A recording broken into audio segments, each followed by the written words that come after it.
하나님이 다스리시는 줄을 왕이 깨달은 후에야, 이런 제목으로 다니엘서 강의를 이어가겠습니다. 하나님께서는 하나님 자신의 영광을 위해서 이 세상을 창조하셨습니다. 하나님의 권능으로 창조하신 모든 것들을 통해서, 그 모든 존재를 통해서 하나님께서는 기쁨과 만족을 얻으셨습니다. 창세기에서 천지 만물을 창조하실 때 하나님께서는 지으신 모든 것들을 바라보시면서 보시기에 좋았더라, 이렇게 말씀하셨습니다. 하나님의 창조의 섭리와 뜻대로 모든 만물들이 창조되어졌고 그 아름다움을 찬란히 드러내고 있었습니다.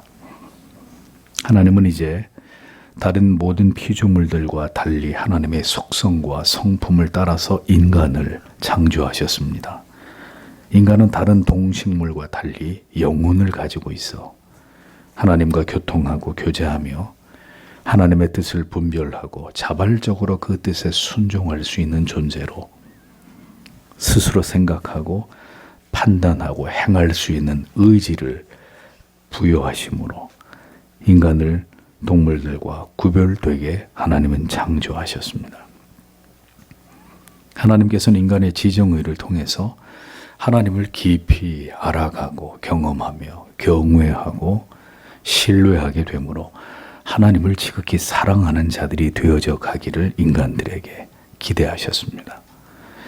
그러나 인간의 전적인 타락과 부패로 인간은 그 능력을 상실하게 되었고, 결국 하나님께서는 인간의 행위적 노력과 공로가 아닌 십자가 위에서 죄인을 위한 위대한 대속을 완성하신 하나님의 아들, 독생하신 예수 그리스도를 구주로 믿는 그 믿음을 통해서 하나님의 자녀들을 구원하기로 하셨습니다. 그리고 그렇게 인간을 다시 영원한 저주에서 건져내어 아들을 믿는 믿음을 선물로 주심으로 이제 그 믿음으로 이 세상을 살아가며 그 믿음을 더욱 강화하고 견고하게 해서 이 세상 가운데서 하나님의 영광을 드러내는 삶으로 하나님의 자녀들이 존재하는 그 모든 시대 속에서 그렇게 하나님을 기쁘시게 하다가 모두 다 영원한 안식에 이르도록 하나님이 그 모든 것을 계획하셨고, 하나님은 지금도 그것을 실행해 나아가고 계시는 분이십니다. 하나님께서는 이 온 우주 만물의 유일한 주인이시고 원인자이시기 때문에 언제나 하나님의 존재하심이 드러나고 그 이름이 높임을 받기를 원하십니다. 그런데 이 세상에서 그 일을 하나님께서는 하나님의 택하신 하나님의 백성들을 통해서 이루고자 하셨습니다. 하나님을 알지 못하는 세상 속에서 하나님을 아바 아버지라 부르고 믿는 자들의 그 하나님을 경외하고 어떤 가운데서도 마음과 뜻과 생명 다해서 하나님을 가장 사랑하고 소중하게 여기는 그들의 그 믿음을 통해서 하나님을 나타내기를 원하셨습니다. 하나님께서는 이렇게 하나님의 자녀들에게 이 같은 중요한 존재의 목적과 이유를 위해 그들에게 믿음을 불어넣으셨고, 그 믿음으로 이 세상을 살아가게 하셨으며, 이 거룩한 목적을 따라 인생을 살아가는 자들의 모든 필요를 이 땅에서 채워주실 것이라고 약속해 주셨습니다. 그리고 하나님께서는 하나님을 알지 못하는 자들에게도 일반적인 은혜를 부어주셔서 그들도 이 세상에서 그들 나름의 삶을 살아가게 하셨습니다. 로마서 1장 20절은 창세로부터 그의 보이지 아니하는 것들 곧 그의 영원하신 능력과 신성이 그 만드신 만물에 분명히 보여 알게 되나니 그러므로 저희가 핑계치 못할지니라 라고 말씀하셨습니다. 하나님을 믿지 않는 자들에게도 자연 계시와 일반 은총을 통해서 하나님께서 존재하신다는 사실을 분명히 그들이 인지할 수 있도록 하신다고 성경이 말씀합니다. 하나님은 그렇게 믿지 않는 자들의 삶 속에서도 관여하시고 간섭하신다는 것입니다. 그들에게도 간혹 하나님의 존재하심을 드러내시고 그들이 그 하나님의 존재하심을 부분적으로나마 이해하고 인정하지 않을 수 없게 하시는 일들을 행하신다는 것입니다. 그러나 그것은 그들로 하여금 하나님을 믿게 하기 위함이 아니라 하나님의 존재하심을 감히 부정하지 못하게 하고자 하시는 하나님의 조치입니다. 물론 그들의 삶 속에 그런 놀라운 일을 행해도 그들이 진정으로 하나님을 인식하고 인정하고 믿게 되는 것은 아니라는 것을 하나님은 이미 알고 계십니다. 그럼에도 불구하고 이 세상에 대해서 종종 하나님께서는 하나님 자신을 드러내십니다. 인간이 도저히 손을 쓸 수 없는 대재난과 재앙을 통해서 결코 막을 수 없는 사건과 사고, 전쟁이나 전염병의 창궐 같은 이런 일들을 통해서 마침내 일어날 수밖에 없는 일들이 일어나게 역사하시는 하나님이십니다. 이를 통해 인간이라는 존재가 얼마나 무능하고 무력하기 이를 데 없는지를 철저하게 깨닫게 만드시는 일들을 인간들의 역사 속에서 계속해서 행하고 계시는 것입니다. 다니엘서를 통해서 느부갓네살을 다루시는 하나님의 뜻과 섭리를 우리가 어떻게 이해해야 할지 우리가 이것을 유념하면서 오늘도 이 성경의 진리를 우리가 함께 생각해 보려고 합니다. 지난주에 이어 느부갓네살의 두 번째 꿈의 내용을 살펴보겠습니다. 10절에서 17절에 이렇게 기록이 되어 있죠. 그리고 내 침상 위에서 내 머리의 환상들을 내가 보게 되었다. 그리고 보라, 땅 한가운데의 나무, 그리고 그것의 높이가 크다. 그 나무가 크게 자랐다.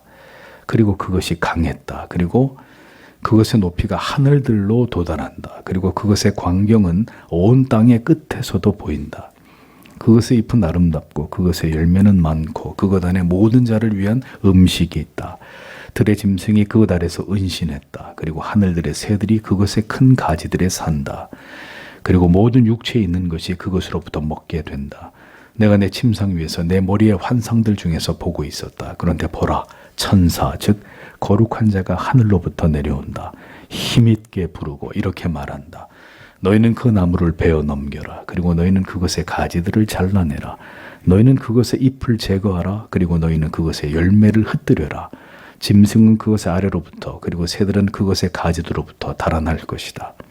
그러나 너희는 그것의 뿌리들의 그루터기를 땅에 남겨두라. 그리고 철과 청동의 족쇄로 들의 풀 속에 그리고 하늘들의 이슬 중에 그것이 젖을 것이다.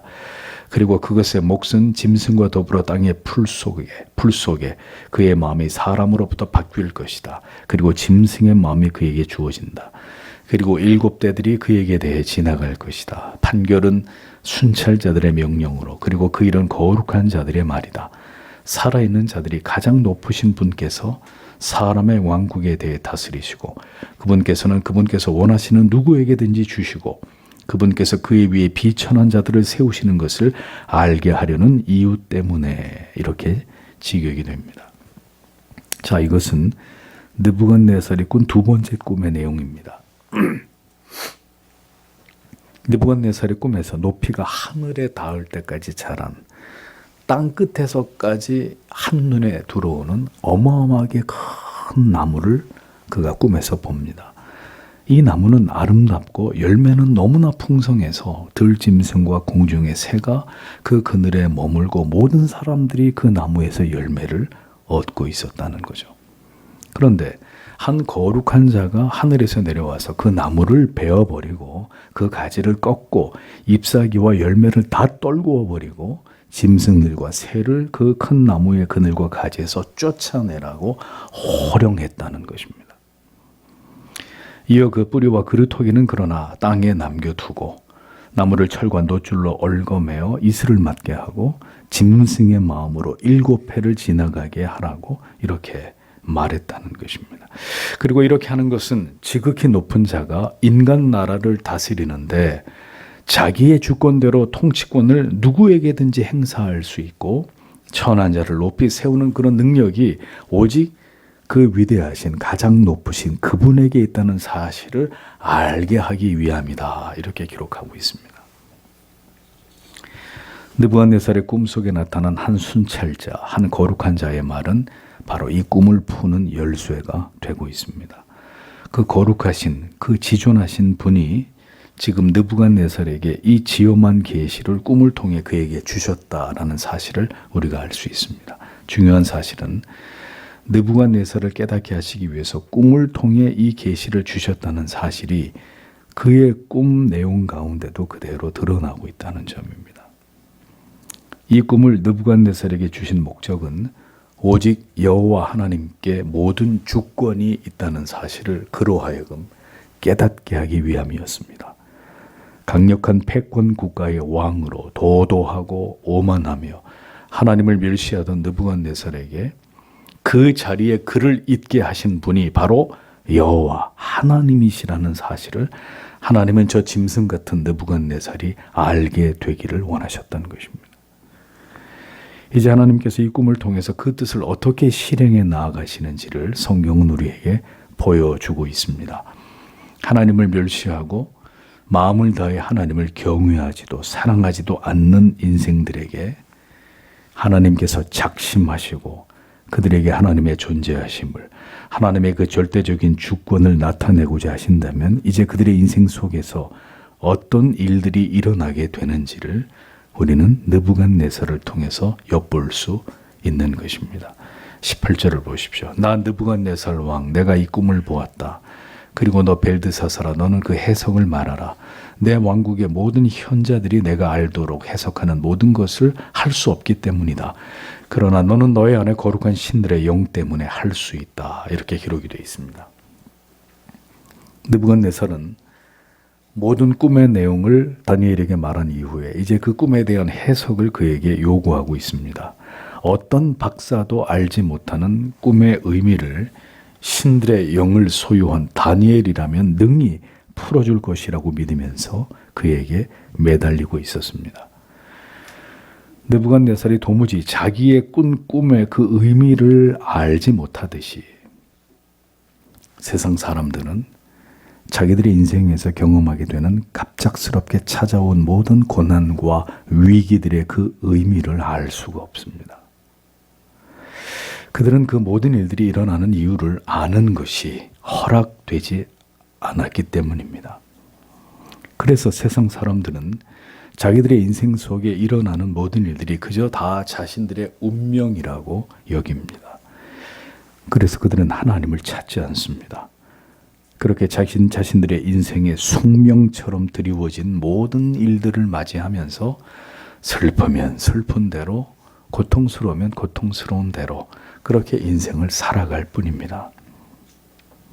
그렇다면 그리스도인들은 그런 일들이 일어나는 하나님을 알지 못하는 자들의 인생을 옆에서 들여다보면서 하나님께서 그들의 인생 속에 왜 그러한 일들이 일어나게 하시고 그들에게 그런 슬픔과 고통과 괴로움을 주시는지를 분명히 말해 줄 수 있는 사람들이 되어야 합니다. 그것이 그리스도인들이 이 세상에 믿지 않는 자들 사이에 존재해야 되는 이유 가운데 하나이기 때문입니다. 꿈은 느부갓네살이 꾸었지만 그 꿈의 풀이는 지혜롭고 현명한 하나님의 사람 다니엘이 해몽을 해 주었듯이 인생에서 일어나는 모든 일들을 통해서 하나님께서 어떤 계획을 가지고 계시고 이 세상 사람들이 어디로 돌이켜 행해야 되는지를 그들이 그 고난과 시련과 아픔과 슬픔을 겪을 때 그것을 그들에게 분명하게 말해 줄 수 있는 사람.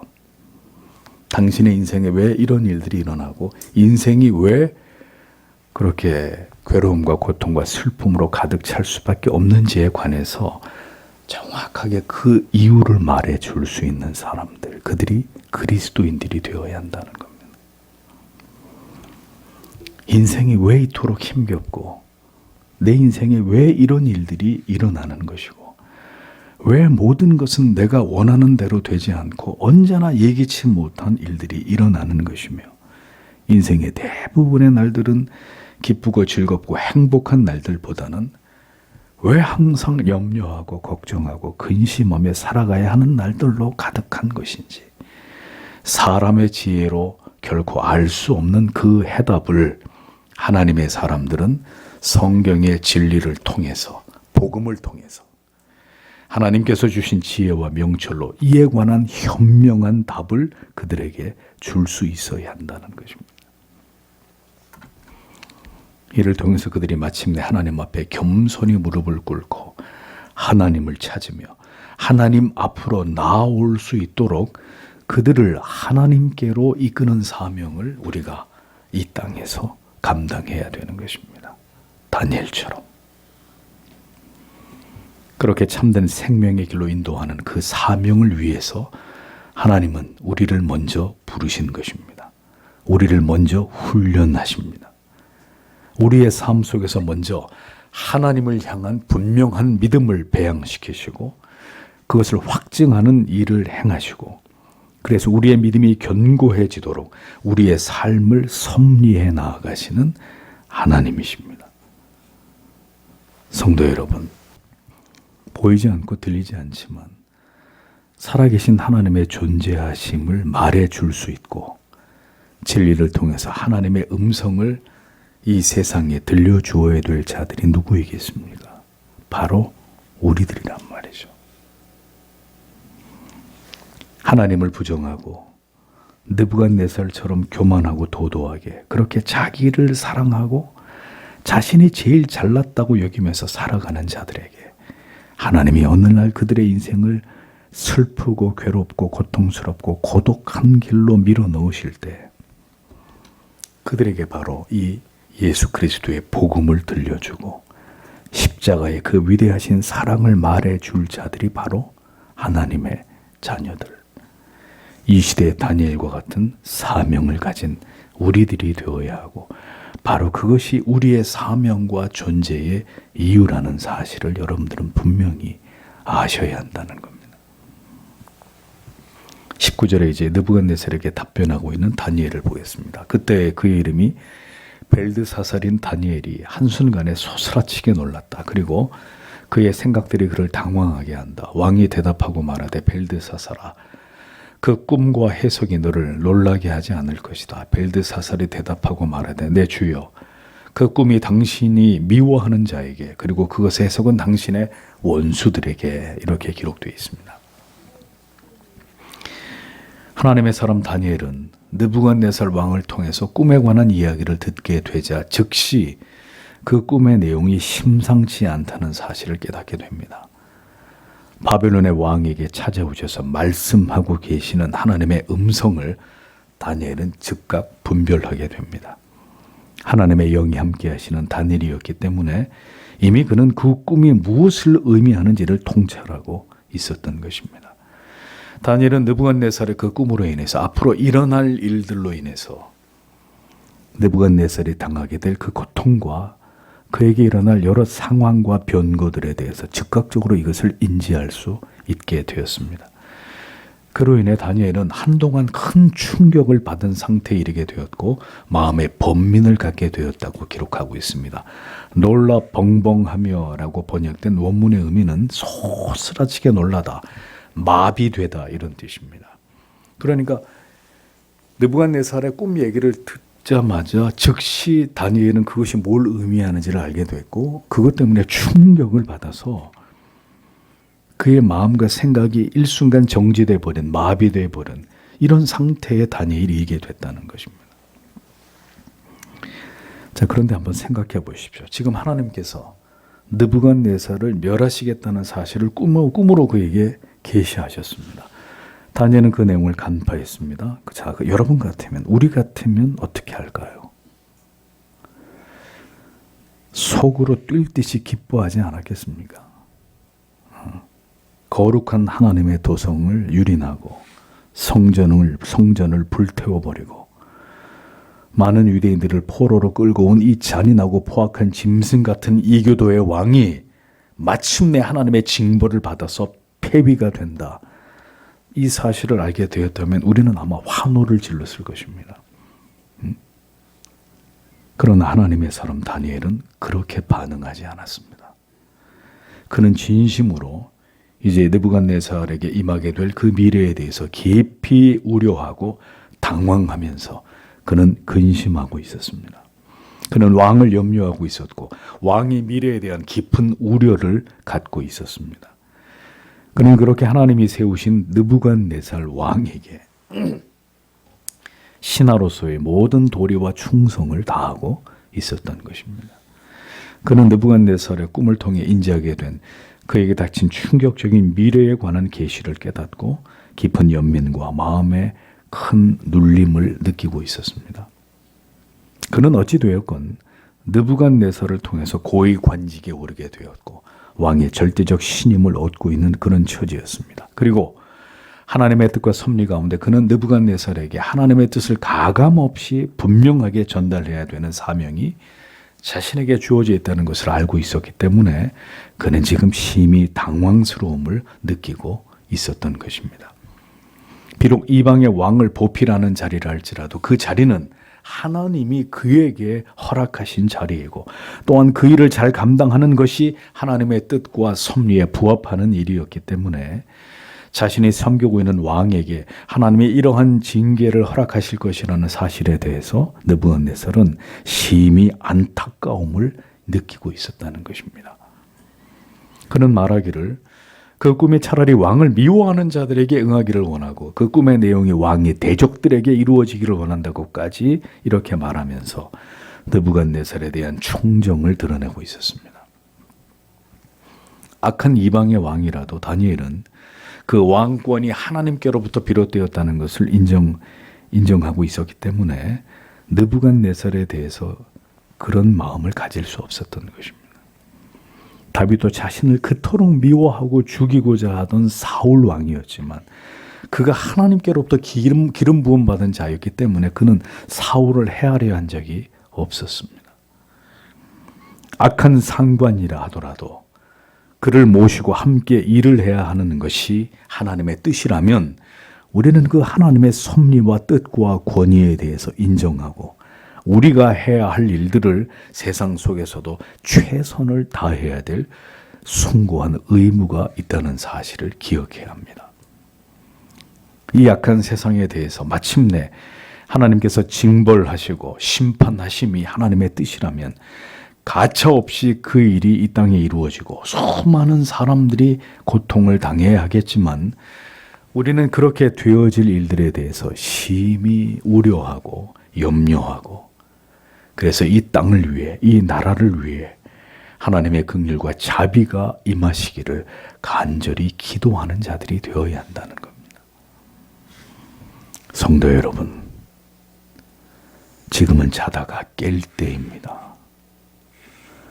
이 나라를 위해 간절히 기도하셔야 될 때이고 우리 자신이 먼저 하나님 앞에 나아가 철저하게 회개하셔야 할 때라는 사실을 기억하십시오. 지금은 그렇게 한가로운 때가 아닙니다. 이 나라와 민족에게 다가올 어두운 미래를 안다면 온 힘을 다해 우리는 지금 이 땅을 긍휼히 여겨주실 것을 기도해야 되는 때라는 사실을 부디 잊어버리지 마십시오. 다시 나라의 일꾼을 뽑는 선거를 앞두고 있고 북한이 어떤 도발을 해올지 알 수가 없는 이 불안한 때에 어떻게 예배당이 텅 비어 있을 수 있습니까? 어떻게 간절히 기도할 마음이 그토록 우리에게 생기지 않을 수 있는 겁니까? 우리는 다니엘의 그 왕을 생각하는 왕에게 닥칠 그 불행한 미래에 대한 애타는 마음이 바로 이 나라의 미래를 바라보는 우리들의 마음이 되어야 한다는 것을 성도 여러분 반드시 기억하시길 바랍니다. 다니엘은 왕의 꿈 이야기를 듣고 쾌재를 부르지 않았습니다. 그에게 임하는 하나님의 징계를 보며 그는 기뻐하지 않았습니다. 하나님께서 어떤 뜻이 있어 느부갓네살에게 이렇게 행하시는지를 알기에 그는 하나님을 경외하는 마음으로 그 하나님의 뜻이 느부갓네살에게 잘 드러나게 되고 그 뜻이 성취되기를 조심스럽게 바라보면서 그러나 신하로서 왕에 대한 지극한 연민과 긍휼의 마음을 그는 품고 있었습니다. 악인에게는 반드시 하나님의 보응과 심판이 임하게 됩니다. 하나님을 멸시하고 조롱하는 세상에 대해, 그리고 맛을 잃은 소금과 같은 오늘의 깊이 잠든 교회를 향해 마침내 하나님께서 우리를 돌이키게 하시는 진노의 채찍을 드실 때, 그리스도인들이 이 진리를 믿는다면 우리는 세상이 당하게 될 그 끔찍하고 두려운 일에 대한 연민을 가지고 부디 돌이켜 회개하고 하나님을 믿기를 구하는 긍휼의 마음을 가져야 합니다. 그것이 신자의 도리이고 하나님이 우리에게 원하시는 바입니다. 여러분은 도래야 할 하나님의 두려운 징벌을 감당할 준비가 되어 있으십니까? 교만한 느부갓네살에게 마침내 하나님께서 그가 가진 모든 것을 빼앗아 가듯이 이 악한 세상을 향해, 그리고 이 땅에 세워진 거룩한 교회들이 하나님과 그 진리의 가치만 높이고 인간들이 아닌 오직 하나님만을 영화롭게 하지 않는 그 모든 죄를 하나님께서 가혹한 징벌을 통해 마침내 우리를 회개토록 그렇게 하나님이 우리를 이끄실 때 이 민족에게 임하게 될 두려운 하나님의 진노하심을 우리가 감당할 준비가 되어 있는지를 생각해 봐야 합니다. 여러분, 우리가 이 시대에 무엇 때문에 존재하고 있는지를 부디 생각하십시오.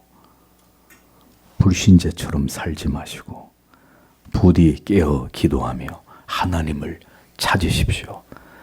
돌이켜 잃어버린 처음 사랑을 회복하시고 이 나라와 이 민족을 위해, 이 땅의 교회를 위해 기도하십시오. 그것만이 살 길입니다. 다니엘의 꿈에 대한 해몽이 시작됩니다. 20절에서 22절을 보겠습니다. 당신이 보았던 그 나무, 그것이 자랐고 그것은 강했습니다. 그리고 그것의 높이는 하늘들까지, 그리고 그것의 광경은 온 땅에 뻗습니다. 그리고 그것의 잎은 아름답고 그것의 열매는 많고 그것 안에 모든 자를 위한 음식이 있습니다. 들의 짐승이 그것 아래서 거주합니다. 그리고 그것의 큰 가지들에는 하늘들의 새들이 거주합니다. 왕이여, 당신이 그것입니다. 왜냐하면 당신은 크게 되었기 때문입니다. 그리고 당신은 강했습니다. 그리고 당신의 위대함은 중대했습니다. 그리고 그것은 하늘들까지 도달했습니다. 그리고 당신의 권력은 땅 끝까지입니다. 이렇게 기록되어 있습니다. 다니엘은 왕의 꿈속에 등장한 그 큰 나무가 바로 느부갓네살 자신을 상징한다고 말합니다.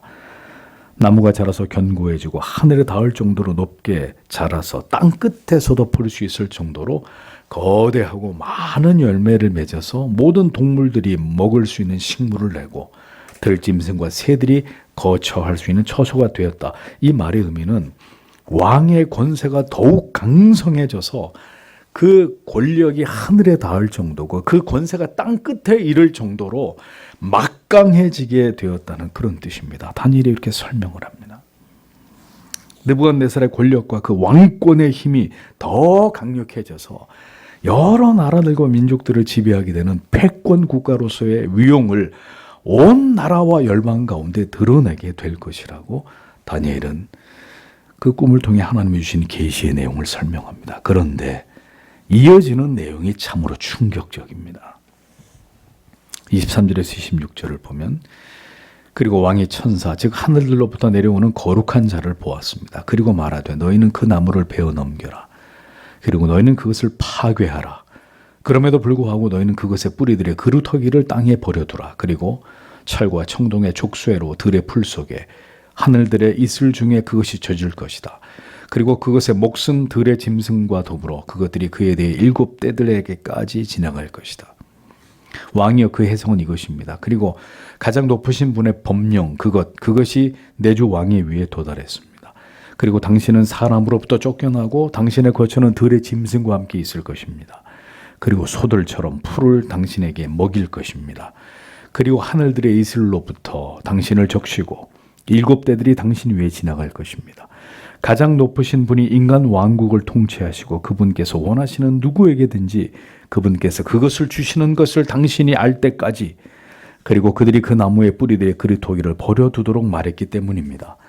하늘들이 다스리는 것을 당신이 알 때로부터 당신의 나라는 당신에게 지속될 것입니다. 이렇게 번역이 됩니다.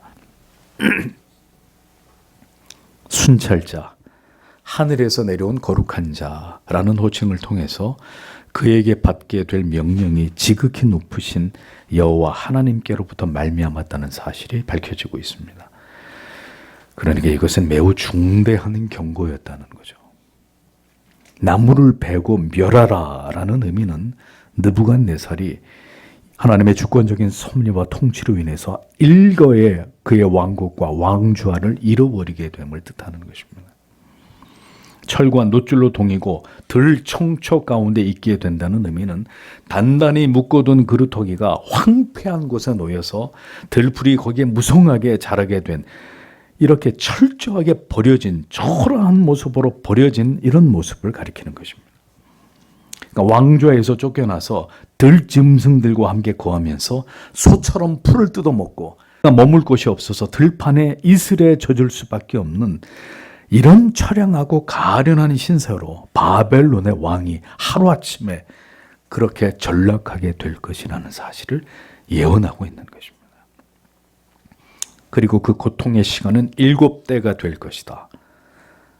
그런데 이 같은 일이 왜 느부갓네살 왕에게 일어나게 되었는지에 대해서 다니엘은 이제 가장 중요한 말씀을 전하고 있습니다. 25절 하반절에 그때의 지극히 높으신 자가 인간 나라를 다스리시며 자기의 뜻대로 그것을 누구에게 주시는 줄을 아시리이다. 이렇게 되어 있죠. 바벨론 제국을 다스리던 느부갓네살 왕이 하루아침에 모든 것을 잃어버린 채 마치 정신병자와 같은 모습으로 들짐승 같은 삶을 살아가게 될 것이라는 이 해몽의 내용은 느부갓네살에게 믿겨지지 않는 충격적인 내용이 아닐 수 없었을 것입니다. 그런데 이러한 일이 일어나게 된 원인은 지극히 높으신 여호와 하나님께서 느부갓네살을 철저하게 낮추심으로 그가 제국의 왕이라 할지라도 지극히 높으신 하나님 앞에서는 아무것도 아닌 존재에 불과하고, 하나님은 언제든지 이 땅의 권력자들을 하나님의 뜻대로 세우기도 하시고 패하기도 하실 수 있는 이 온 우주의 주권자가 되신다는 사실을 그대에게, 느부갓네살 바로 당신에게 이것을 나타내시기 위함입니다. 다니엘이 이렇게 느부갓네살에게 이 하나님의 뜻을 전하고 있었던 것입니다. 인간 왕이 나라를, 이 세상을 다스리는 것이 아니라 하늘에 지극히 높으신 분께서 인간의 모든 나라까지 오직 자기의 뜻대로 통치하고 권력을 허락하기도 하고 빼앗기도 하신다는 이 사실을 왕이 분명히 알게 하기 위해서, 왕이 그것을 알게 되기 위해서 하나님은 이 같은 일들을 왕에게 경험하게 하시는 것입니다. 라고 다니엘이 왕에게 전하고 있었습니다. 이어지는 26절에서는 또 그들이 그 나무 뿌리에 그루터기를 남겨두라 하였은즉 하나님이 다스리시는 줄을 왕이 깨달은 후에야 왕의 나라가 견고하리이다 라고 기록되어 있는데, 이 말씀은 하나님께서 거대한 나무의 뿌리에 그 그루터기를 남겨두신 목적에 대해서 언급하고 있는 내용인데, 느부갓네살 왕을 이 같은 비참한 처지에 두고자 하시더라도 그를 죽이시거나 그에게서 영원히 왕위를 빼앗고자 하시는 그것이 하나님의 뜻이 아니라, 그럼 뭘 하나님이 그에게 바라시기 때문에 이런 일들을 겪게 하시느냐, 그 이유를 보여줍니다. 그 이유는 바로 이 같은 느부갓네살의 철저하게 낮아지게 하시는 경험을 통해 이 땅의 진정한 통치자는 여호와 하나님이 되신다는 것을 그로 하여금 알게 하기 위한 목적 때문이다. 이것을 밝히고 있었습니다. 그러므로 이와 같은 고통의 시간을 통해서 왕이 그 사실을 마침내 깨닫게 되므로 하나님 앞에서 겸손하게 된다면 하나님이 다시 왕을 들어서 그대의 나라가, 당신의 나라가 강력하게 지속되도록 하실 것이라고, 이 하나님의 뜻을 다니엘은 여기까지 분명하게 느부갓네살에게 전달하고 있습니다. 하나님은 반드시 그 사랑하는 자녀들에게 회개의 기회와 여지를 주시는 분이십니다. 나무를 베어버리되 어떻게 하라고요? 그 그루터기는 남겨둬라. 하나님의 뜻은 우리가 완전히 망하게 되고 다시는 돌아올 수 없게 되는 그것이 하나님의 뜻이 아닙니다. 죄인들이 깨닫고 회개하고 하나님께로 돌아오게 하심이 하나님의 뜻이고 하나님의 목적이십니다. 모든 권력은 하나님께로부터 임합니다. 모든 지혜와 지식과 부귀, 영화 또한 마찬가지이고 우리의 건강과 생명을 보존하심 또한 하나님의 손에 달려있는 것입니다. 그런데 사람들이 이 진리를 알지 못합니다. 그냥 이 모든 것들은 내가 다 잘나서 내가 쟁취한 것이고 내가 소유한 것이라고 여깁니다. 하나님께서는 오늘도 하나님을 멸시하고 하나님의 존재를 부정하고 자기 자신만을 믿고 의지하며 인생을 살아온 잃어버린 하나님의 사랑하는 자녀들에게 하나님은 동일한 방법으로 찾아오십니다. 하나님은 가장 먼저 우리를 겸손하게 만드십니다. 그렇게 되기 위해서 우리가 하나님을 버리고 세상에서 사랑하고 의지하고 의존했던 물질이나 권력이나 명예나 사람들의 인정까지도 모두 하나님은 산산히 깨뜨려 버리시고 그것을 파괴하시고 철저하게 그 모든 것들을 거두어 가시는 일을, 그 고통을 우리들에게 허락하십니다. 우리가 하나님 외에는 그 무엇도 바라고 의지할 대상이 없다는 사실에 대해서 절망적으로 그것을 뼈아프게 처절하게 깨닫고 받아들이기 전까지 죄인들이 하나님을 진심으로 찾으며 하나님을 믿고 의지하는 마음이 절대로 그 안에서 일어나지 않는다는 것을 하나님이 알고 계시기 때문입니다. 견고하고 높이 자라 하늘에 닿은 거대한 나무라도 하나님이 가차없이 찍어 베어버릴 수 있는 분이십니다.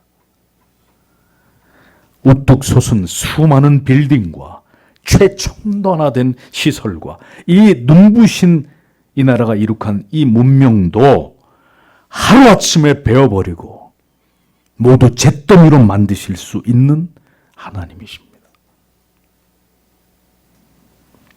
자신이 온 세상의 중심이라 여기던 그 오만한 인간이 짐승처럼 변해서 들에서 먹고 자게 되는, 모두에게 버림받고 모든 것을 잃어버리게 된 그 비참함에 이르게 될 때 결국 느부갓네살 자신이 나는 초라한 인간에 지나지 않다는 사실을 이윽고 배우게 되는 것입니다. 하나님은 그 사랑하는 자녀를 세상에 속해서 끝없는 교만과 아집으로 자신을 기쁘게 하기 위해 살아온 모든 하나님의 자녀들을 그렇게 하나님께로, 하나님의 품으로 돌아오도록 그렇게 하기 위해서 그들의 모든 것을 취할 수 있는 분이십니다. 모든 것을 빼앗아 버리고 모든 것을 파괴시킬 수 있는 분입니다. 이 땅에서 가장 힘든 시간을 허락하실 수도 있는 하나님이십니다. 하나님을 멸시하고 그를 떠난 모든 자들은 바로 그렇게 그들이 생각하는 세상을 모두 잃어버리게 될 때 비로소 그들의 주인이 누구인지를 뒤늦게 발견하게 되는 것입니다. 그 고통 속에서 그렇게 그들의 마음이 낮아지고 가난해진 가운데서 마침내 그들은 하나님을, 살아 역사하시는 하나님의 존재하심에 눈을 뜨게 되는 것입니다. 에스겔 11장 17절에서 20절에 이렇게 말씀하고 있습니다. 너는 또 말하기를 주 여호와의 말씀에 내가 너희를 만민 가운데서 모으며 너희를 흩은 열방 가운데서 모아내고 이스라엘 땅으로 너희에게 주리라 하셨다 하라. 그들이 그리로 가서 그 가운데 모든 미운 물건과 가증하는 것을 제하여 버릴지라. 내가 그들에게 일치한 마음을 주고 그 속에 새 신을 주며 그 몸에서 굳은 마음을 제하고 부드러운 마음을 주어서 내 율례를 좇으며 내 규례를 지켜 행하게 하리니 그들은 내 백성이 되고 나는 그들의 하나님이 되리라. 이렇게 기록되어 있습니다. 하나님의 영광이 예루살렘을 떠나기 직전에 에스겔은 하나님께서 백성들에게 마지막으로 주신 두 가지의 메시지를 전달하게 되는데, 하나는 이스라엘 지도자들에 대한 심판을 경고하시는 것과 다른 하나는 때가 되면 다시 하나님께서 이스라엘 백성들을 회복시키실 유다의 남은 백성들, 그들에 대한 약속이 바로 그것이었습니다. 구원받게 될 유다의 남은 백성들을 하나님께서는 만민 가운데서 그들을 불러 모으실 것이고 그들에게 다시 새 영을 부어주시고 굳은 마음을 제하시고 부드러운 마음을 주시겠다고 말씀하고 계십니다. 하나님이 다시 자기 백성들을 회복시키실 때, 그들을 다시 구원으로 부르실 때 하나님께서 행하시는 일은 성령을 통해서 그들의 모든 강팍하고 교만한 마음을 모두 부드러운 마음으로 바꾸시는 것이라고 성경은 분명히 말씀하고 있습니다. 마음이 부드러워지지 않으면 하나님을 믿을 수가 없습니다. 예수 그리스도의 십자가 앞에 무릎을 꿇는 자가 될 수 없습니다. 인간은 모두 완고하고 강팍하고 교만하고 이기적입니다. 하나님을 사랑하기보다는 철저하게 우리 자신을 더 사랑하는 존재들입니다. 언제나 하나님과 진리의 말씀을 향해 반감을 품는 그런 자들입니다. 그러하기에 하나님께서는 죄인들을 하나님께로 부르실 때 먼저 우리를 철저하게 깨뜨리신단 말입니다. 예수 믿으면 복 받고 잘 먹고 잘 산다고요? 천만에. 예수 믿으면 철저하게 깨지는 일이 먼저 그의 인생 가운데 시작됩니다. 우리가 가장 아끼고 사랑하는 것들을 하나님은 모두 파괴시키실 수 있습니다. 내 자신에 대한 자부심과 내 자신에 대한 집요한 사랑을 하나님은 모두 깨뜨리시고 결코 내 자신이 그렇게 대단한 존재이고 사랑받을 만한 존재가 아니라는 사실을 직시하게 만드십니다. 하나님께서는 그렇게 해서 우리 안으로 들어오시는 분입니다. 모든 무장을 해제시키고 아들을 통해서 그 십자가를 통해서 우리에게 보이신 그 사랑을 우리가 깊이 받아들이고 감격하고 감사함으로 구원의 기쁨을 누리게 하십니다. 그렇게 하기 위해서 철저하게 우리를 낮추시는 일을 먼저 행하신다는 것입니다. 하나님께서는 그토록 긴 시간을 기다리시고 우리가 돌아오도록 모든 하나님의 뜻과 계획과 섭리대로 우리의 전 인생을 인도하셔서 마침내 하나님께 백기를 들고 투항하도록 만드시는 것입니다. 느부갓네살에게 하나님께서는 바로 그 같은 방법으로 그를 깨뜨리시고 낮추셔서 하나님 앞에 굴복시키기를 원하셨던 것입니다. 27절을 보겠습니다. 그러므로 왕이여, 나의 권고가 당신에게 적당합니다. 그리고 당신은 의를 행함으로 당신의 죄들을 그리고 가난한 자들에게 은혜를 베풀어 당신의 불의들을 끊으십시오. 만일 그렇다면 당신의 번영에 연장이 발생할 것입니다. 이렇게 기록이 되어 있습니다. 다니엘은 느부갓네살이 꾼 꿈을 풀이하면서 7년에 걸친 고통스러운 기간이 그에게 찾아올 것이라는 사실과 그런 일이 왕에게 생기게 된 이유를 상세히 설명했습니다. 이런 하나님의 징계가 최대한 유예될 수 있기를 바라는 마음으로 다니엘은 이제라도 그가 하나님의 뜻에 합당한 통치를 행할 것을 강력하게 촉구하면서 그의 해몽을 마무리하고 있습니다.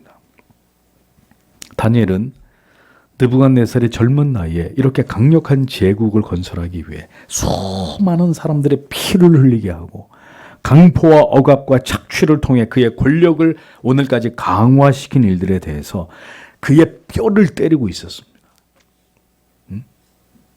이 모든 악은 바로 느부갓네살 당신이 오늘까지 행해왔던 일들이라는 겁니다.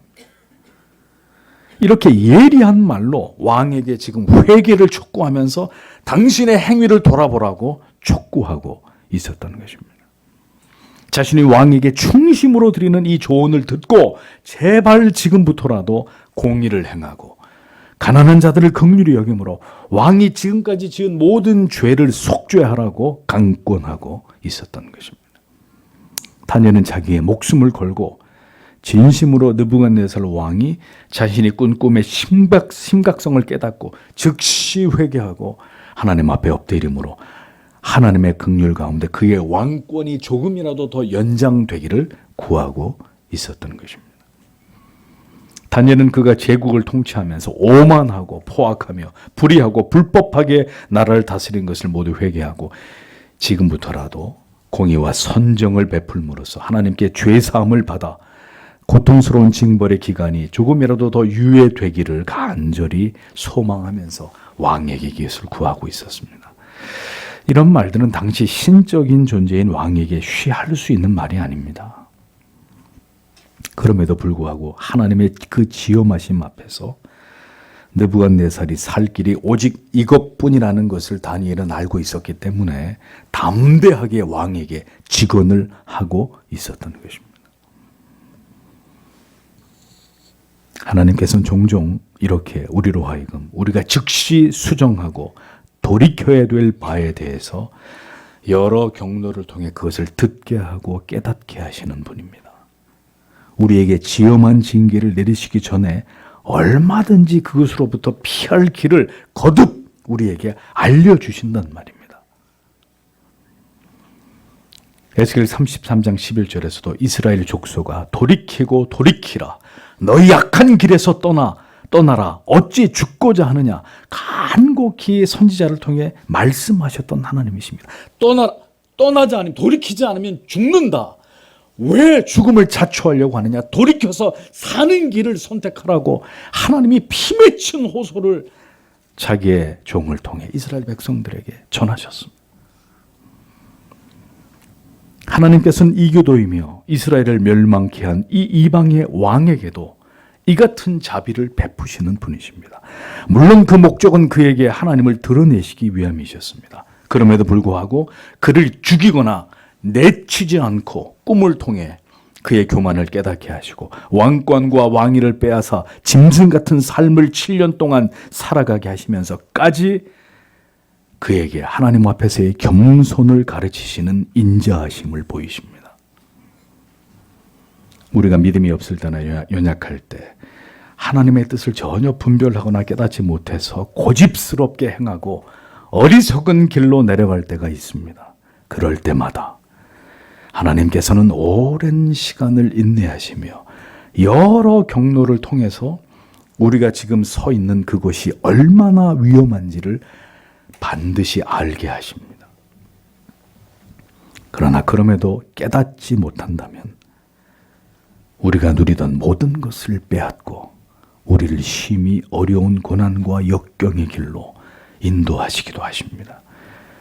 그렇게 우리를 설득하시며 하나님의 메시지에 귀를 기울이고 결국 하나님 앞에 무릎을 꿇게 만드시는 분이 하나님이십니다. 하나님을 모르고 살아온 그 모든 교만하고 악한 날들을 모두 회개하고 겸손히 이제부터 하나님만을 경외하고 섬기고 사랑하면서 하나님 앞에서 살아가는 삶으로 우리를 기어이 이끄시는 하나님이십니다. 이방의 왕에게도 이 같은 열심으로 그 뜻을 이루어 가시는 하나님이시라면 이스라엘을 향하신 하나님의 마음은 어떠하시며 오늘을 살아가고 있는 하나님의 자녀들인 우리를 향하신 하나님의 마음은 어떠하실지를 생각해 보십시오. 하나님께서는 오늘도 하나님의 모든 사랑하시는 자녀들이 하나님께로 돌아오기를 간절히 원하십니다. 집을 나간 자식이 다시 그 자리로 돌아오기를, 방문을 열어보면 언제나 그 자리에 있던 아들과 딸이 속히 다시 돌아오기를 애타게 기다리는 그 아버지와 어머니의 마음처럼 하나님께로부터 멀어진 자녀들이 다시 돌아오기를 간절히 기다리시는 하나님이십니다.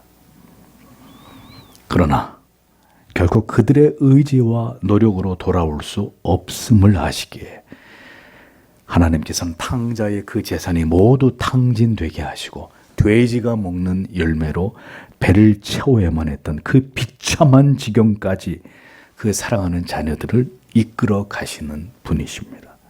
결국 그 비참함 속에서 내 자신에 대한 절대적 무능과 혐오를 통해서 나의 진정한 구원자 되시며 나 같은 죄인도 사랑해 주시는 그 하나님 아버지의 참 사랑을 깨닫도록 역사하시는 것입니다. 그리스도의 피 묻은 손을 붙잡고 쓰러진 그 자리에서 다시 일어서서 이제는 그리스도 예수 안에서 날마다 새롭게 일어서는 삶을 살아갈 수 있도록 우리를 도우시고 이끄시는 분이 바로 우리의 하나님 아버지이십니다. 오늘도 하나님은 우리의 마음을 두드리시며 우리에게 말씀하십니다. 하나님을 멀리하며 우리의 고집과 생각을 따라 살아가고자 하는 그 삶에서 돌아서서 이제는 하나님을 바르게 신앙하고 더욱 열심을 품고 주님을 섬김으로 더 풍성한 은혜를 누리고 더 분명한 확신과 소망을 가지고 이 세상을 살아가라고 오늘도 우리에게 말씀하십니다. 지금 우리에게는 무엇보다도 중요한 간절한 기도의 제목이 있어야만 합니다. 그것은 부디 하나님께서 이 나라를, 이 민족을, 그리고 한국 교회를 불쌍히 여겨주시기를 기도하는 것입니다. 70년 전 전쟁의 잿더미 위에서 이 나라가 공산화될 수 있었던 그 절체절명의 위기에서 이 나라를 하나님께서 놀라운 섭리 가운데 건져내시고 자유민주주의 국가로 오늘까지 안정과 번영을 이루며 전 세계에서 그 유래를 찾아볼 수 없는 눈부신 발전을 이룩한 나라가 되게 하셨습니다. 한국교회 역시 이 나라가 발전해 온 속도에 맞춰 엄청난 수적인 성장을 이룩했고 신앙의 자유와 번영과 풍요를 마음껏 누려왔습니다. 그랬던 이 나라와 한국교회는 지금 너무나 오만해졌습니다. 진리의 가치를 짓밟아버리고 이제는 하나님을 조롱하고 복음을 멸시하고 교회는 깊이 세상과 유착되어 하나님이 아닌 인간을 섬기고 떠받들고 종교적인 서비스를 통해서 더 많은 사람들을 즐겁게 하고 위로하는 곳으로 전락해버렸습니다.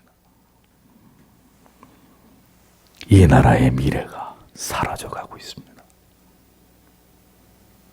지금 우리의 어린 자녀들이 정신적으로 병들어가고 있고 젊은이들은 희망을 잃고 있습니다. 인류가 하나님을 버릴 때 하나님도 우리를 버림으로 이 지구촌 곳곳에서 지금 일어나고 있는 일들을 보십시오. 여러분은 두렵지 않으십니까?